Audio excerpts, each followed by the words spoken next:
Estamos en el segundo bloque de TV Crecer con una invitada que es psiquiatra infantil, que es Silvia Panighini.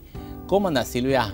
Muy bien, Diego, gracias por la invitación. No, ella es la jefa de psiquiatría infantil de FLENI y es la mujer del doctor Misler, que hace poquito lo vimos en un caso tan interesante de artritis reumatoidea.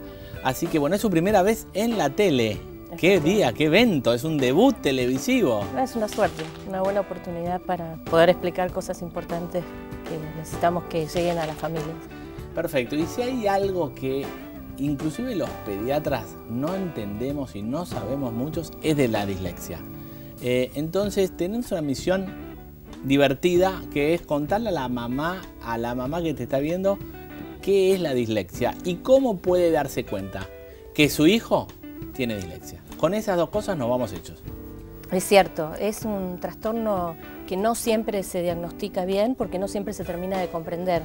Es un trastorno específico del aprendizaje, cuyo resultado es una dificultad en la lectura, en la escritura o en ambas. Una lectura lenta, monótona o silabeante.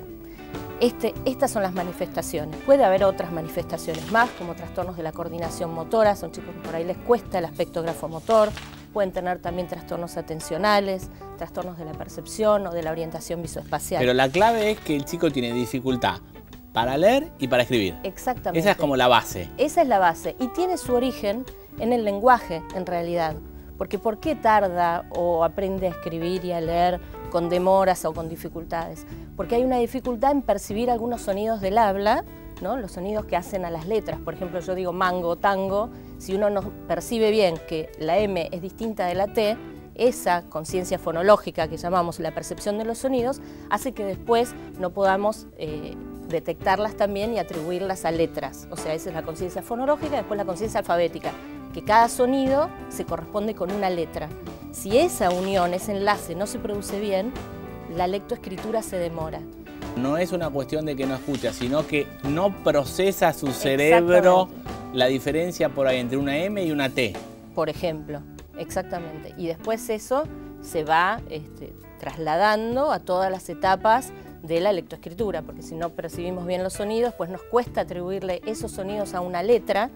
Entonces después la unión de las letras se hace más dificultosa y eso resulta en una lectura lenta que cuesta tanto esfuerzo, tanto trabajo, tanto tiempo que agota y termina afectando la comprensión también. Entonces no es solo una dificultad en el descifrado de la lectura, que sí está afectado, pero después termina impactando sobre la comprensión. Está bien, pero generalmente estos chicos de la comprensión, si tuvieran una buena interpretación, no estaría el problema ahí. No lo tendrían el problema. De hecho, cuando a un chico disléxico se le lee, él comprende perfectamente lo que se le dice.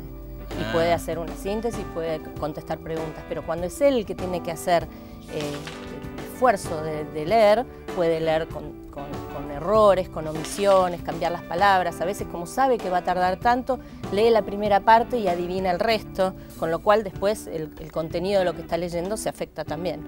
Te decía que tiene su origen en el lenguaje, porque muchos chicos que a su vez tienen un retraso en el lenguaje, una demora en la adquisición, o que llegan a los 5 años y todavía no tienen un lenguaje narrativo, un buen relato, esos chicos tienen un riesgo más alto de tener dislexia.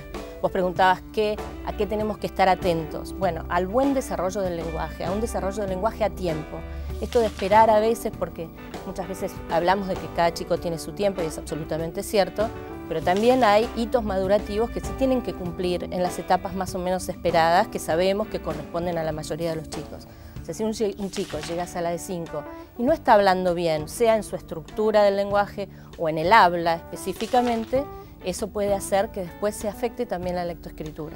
Perfecto. Bueno, realmente quedó muy claro lo que es la dislexia en su concepción. Ahora, la madre que está ahí te dice, doctora, ¿cómo puedo darme cuenta si mi hijo es disléxico? Dígame tips, cosas que yo no puedo dejar de prestar atención porque a mi hijo le cuesta. Hay un montón de ahí le cuesta. ¿Y será disléxico? ¿Qué tengo que ver? Bueno, primero y principal es que todo chico que termina primer grado debería leer y escribir.